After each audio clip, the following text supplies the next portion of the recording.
Now, a meeting in Washington held by President Obama to hammer out a joint strategy to combat Islamic State in Iraq and Syria has just concluded. Top military leaders from more than 20 countries were at the talks.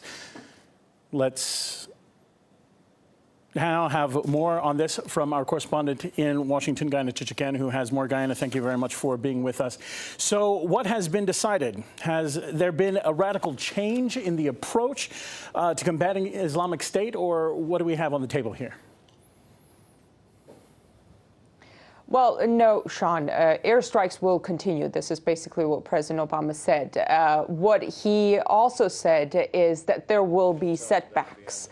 Now, the meeting comes at a time when ISIS is making gains both in Iraq and in Syria. The terrorist group has just captured a military base in Iraq's Anbar province.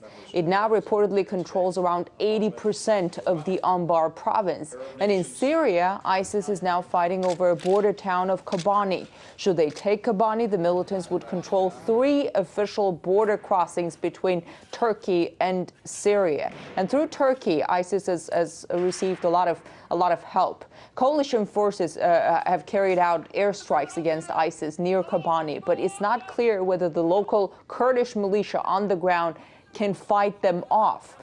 President Obama has commented on the apparent failure of airstrikes. Take a listen. This is going to be a long-term campaign. There are not quick fixes involved. We're still at the early stages. As with any military effort, there will be days of progress, and there are going to be periods of setback.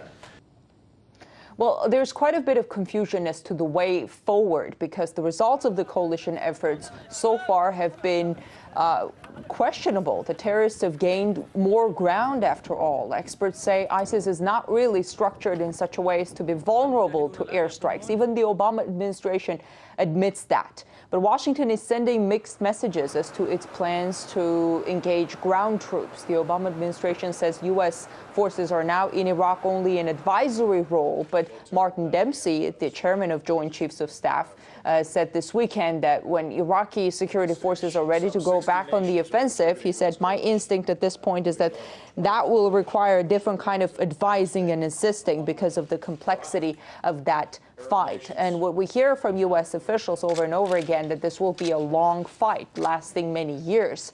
And a lot of things can change in the meantime. Thank you.